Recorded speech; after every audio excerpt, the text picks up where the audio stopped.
Welcome back, everybody. This is Modern Randy. I am Randy. As always, guys, if you like what I'm doing, you like what you're seeing, don't feel free to leave a like on the video, subscribe to the channel to keep up with everything that I'm doing, and as always, leave a comment if there's anything you want me to talk about, anything you want to see, anything like that. I'd be happy to go over it. Always interested in engaging with people.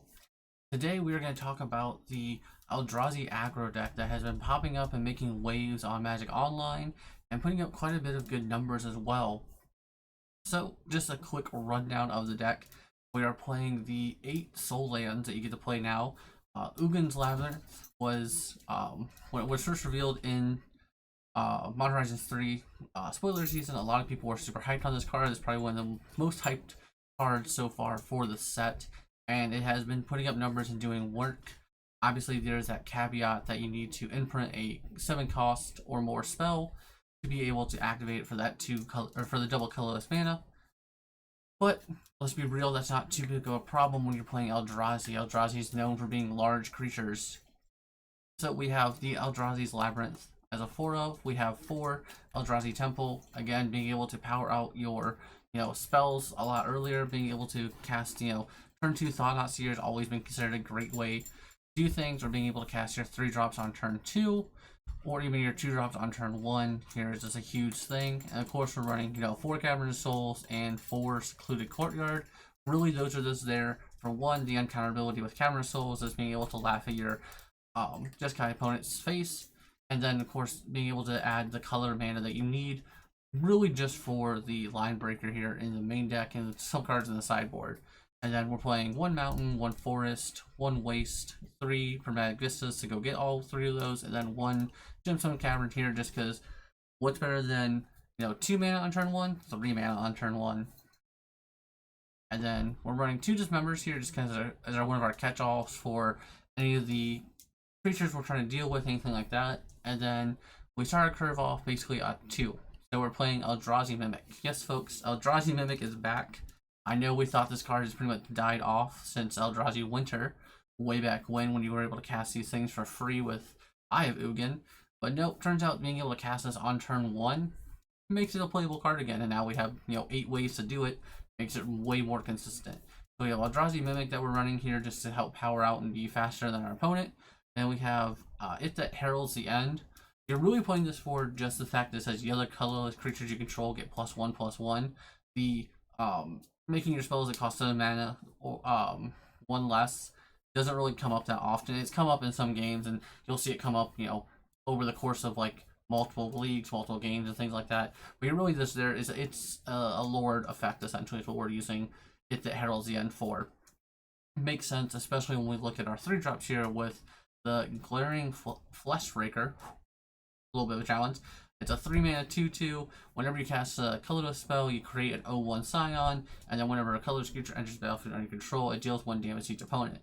So we play the Fleshraker on turn 2, ideally, with one of our soul lands and then another land.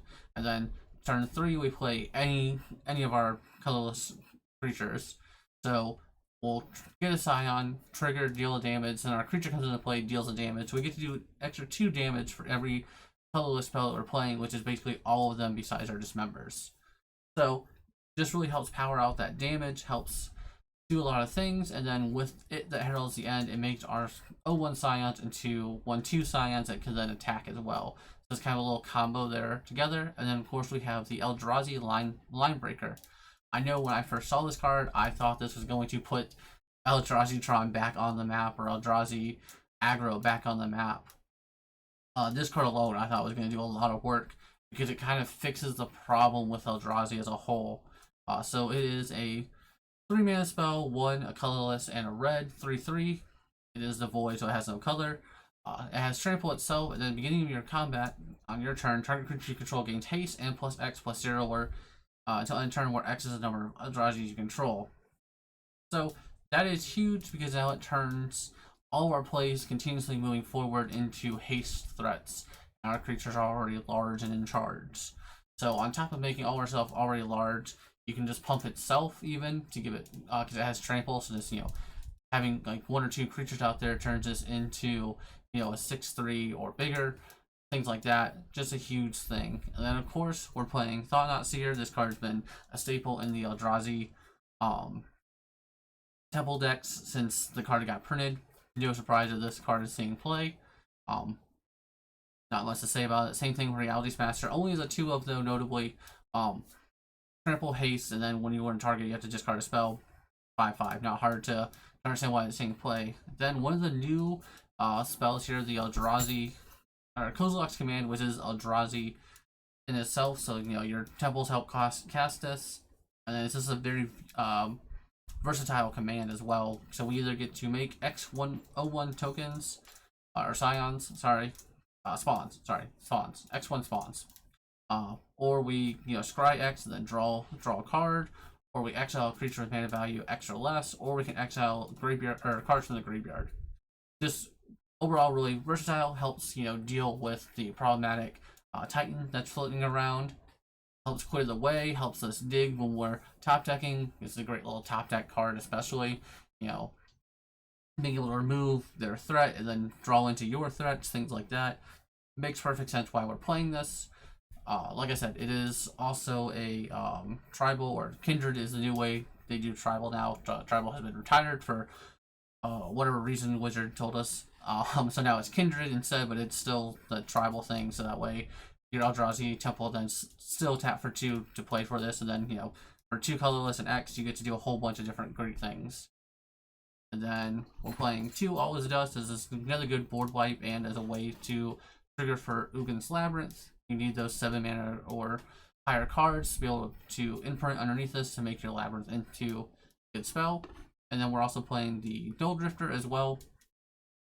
Again, mostly there for the Labyrinth. Also good late game when you have 7 mana. Turn 5 when you have 7 mana or earlier, and you can just cast it and draw 2 cards, and it still has flying 4/4 Annihilator. Not to mention you can evoke this too. I don't know how many people know this, but with Eldrazi Mimic, so like on your bad cases where you go turn 1 Eldrazi Mimic, turn 2 evoke No Drifter, you'll get your 2 cards. You'll get your blue from either Courtyard or Cavern of Souls, which won't be too hard, and then you can trigger the Eldrazi Mimic. So when another colorless creature enters battle from your control, you may change Mimic's base power and toughness equal to that power and toughness till end turn. So your Mimic can tap for 4 when you evoke your Dull Drifter. Just a cool little interaction there, and then otherwise mostly there for the Labyrinth and being a playable card early on, with it being evoke 3. And then probably one of the biggest boons to this deck, next to Ugin's Labyrinth, is the Devourer of Destiny. So this is a 7 mana 6/6, 5 and 2 colorless Eldrazi, but it has this cute little line of text that says you may reveal this card from your opening hand. If you do, at the beginning of your first upkeep, look at the top 4 cards of your library. You may put one of those cards back on the top of your library, and you exile the rest. And then when you cast a spell, exile target permanent that has 1 or more colors. But the big thing here with this card is being able to essentially scry 4 at the beginning of your first on your first turn, basically. So on your first upkeep, you get to look at the top 4. So just amazing to be able to dig deeper for your Eldrazi temples, your Ugin's Labyrinth, or if you have a bunch of lands already in hand or a bunch of mana, lets you dig for for your creatures or anything you're desperately looking for to start your hand off and make it perfect. Just an absolute banger of a card. Just really good. Also noting they do stack, so for some reason you had 2 in your hand, you're going to get to dig essentially 8 cards deep. Obviously you find what you're looking for in your first card. First 4, then the other 4 is not going to be as good, but being able to dig essentially 4+ cards deep just for free. And then also this is 7 mana, so it helps with the imprint of Ugin's Labyrinth, and it's just a good 6/6 that removes something when it comes into play. Card is all around banger of a card, and does so much work and so much for this deck already. It's kind of like your missing piece that you needed to go along with the Ugin's Labyrinth and to dig for the Ugin's Labyrinth even. So overall, deck has just been hugely popular online, been doing numbers as well. Just won a challenge last weekend as well. Deck is just doing amazing thins, and it's super fast and consistent. It just puts up a numbers, and it makes you have it.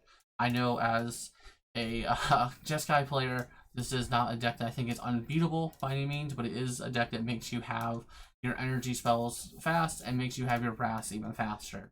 And it is crazy how fast and consistent this deck has been. And it's just been doing a lot of work overall. And the sideboard kind of showcases what this deck is really weak against. Well, not humility, that's for sure. So, right now, this sideboard was running. We have 3 Dampening Spheres, which I know seems weird, right? Because you're playing a deck that wants to play 2 mana, or wants its lands to tap for 2 mana. Why would we purposely hinder ourselves? Well, it turns out dying on turn 2 was a lot worse than not having our lands tap for 2 mana. So this is here basically for the Storm decks that are running around, the Ruby Storm still running around. I still think that deck is well positioned. I think it's just, it can fight through hate. I think that you need the hate though to stop it. Basically just there for that. It's there for the storm effect.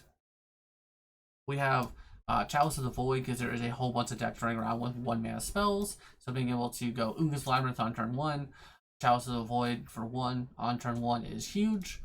Being able to shut off a lot of removal, being able to shut off Thoughtseize, being able to shut off this everything that costs 1 mana is great for this deck.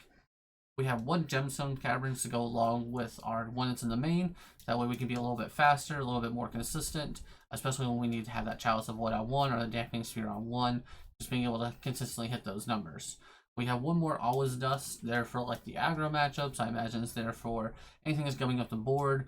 Also probably there for Nadu as well, just being able to help remove all the stuff they have going on. We have 3 Disruptor Flutes. Great is as a kind of a catch-all, helps rule a lot with the One Ring, especially being able to slow the opponents down or make it to where they can't really use the One Ring, makes them to where they can't draw 45 cards and find their answers they need to what we're doing and pressuring them. Just kind of one of those great things overall. And then of course our last one is this Wastegate Battle Mage. So it is a one in the colors for a 2/2, and it has kicker where you can pay a green and or a 1 in a blue. So if you played just green with it, you get to exile target artifact or enchantment opponent controls, and if you played the 1 in the blue, you get to return a creature an opponent controls to its owner's hand. So this kind of there is a way to answer all the problematic artifact and enchantment spells, especially because people are going to be boarding in Dampening Sphere, they're going to be boarding in Blood Moon, things like that. Just a way that we can answer to those kind of early on and be able to actually deal with them. Notably why we're playing the Forest in the main for the Blood Moon decks, things like that. So sideboards here just kind of answer hate and beat the decks that are faster than us essentially, or that can continuously go over us, like the Jeskai control deck with having the Disruptor Flute for the ring and things like that, so they can't just draw 45 cards and have all their answers they need. That being said though, I think this deck is really well positioned right now. It's very popular right now on Magic Online as well. And it's no surprise why. This deck is a blast to play. It's super fun to just slam Line Breaker, attack my opponent for 5 or 6 damage on turn 3, and then just continuously beat their face in and go, do you have it? Do you have the answer? Do you have the answer? Do you have the answer? Every turn, and watch them struggle trying to do that, especially against the other mid-range decks that are running around. Obviously, this is a deck that's going to struggle with like the faster decks and like Storm, things like that. I think Nadu is probably not an amazing matchup for this deck. I haven't played this deck against Nadu yet. I do think that's probably more of a challenge than you want it to be. That being said, since Nadu is still around, on Magic Online, this deck is a great deck to play because no one's not playing Nadu, but Nadu is a lot harder to play on Magic Online than it is to play in paper, especially with all the infinite loops and things like that. It's harder to do on Magic Online and click through them. But that being said, if you're playing on Moto, this is a great deck to take. You're not going to run into that problematic matchup. Titan's probably another matchup that's not amazing for you, just because they can be just as fast as you, essentially, with their ridiculous nut draws, and they know early on, like game 2 and 3, they know that they can keep more riskier hands against you because you're not going to be interacting with them enough, essentially. That being said, though, fantastic deck. I really like this deck. I'm really happy to see that I was kind of right where I thought Eldrazi Linebreaker was going to kind of put this deck back on the map. Happy to see that happen. I'm happy to see Eldrazi Mimic finding its home back into this deck. Being able to cast it on turn 1 is what helps that. Ugin's Labyrinth definitely pulled this whole deck together though and made it possible. Just kind of another great deck that's come out of MH3, and it's great to see like these old archetypes kind of come back I know this deck was a thing before, and you used to have to play the Eldrazi Tron lands too, or the Tron lands too, and it was a lot more clunkier, and this is just a lot more streamlined and effective, and kind of what I thought Eldrazi aggro should be, or should have been for the longest time, is what you wanted it to be. It was like this streamlined, I have, this game plan and curve that makes sense of, 2, 3, 4, 5, and I'm just going to get there. And it's been a super fun deck to play, and I've had a lot of fun with it, as well as just playing against it's kind of interesting too. It doesn't feel like I'm ever out of the game necessarily, and until they play like 3 Thought Seers in a row, then it feels like I didn't do anything. But really great deck. I'm glad to see it happen. As always, guys, if you like if you like what you're seeing, you like what I'm doing, feel free to leave a like on the video, subscribe to the channel, and I'll catch you guys next time.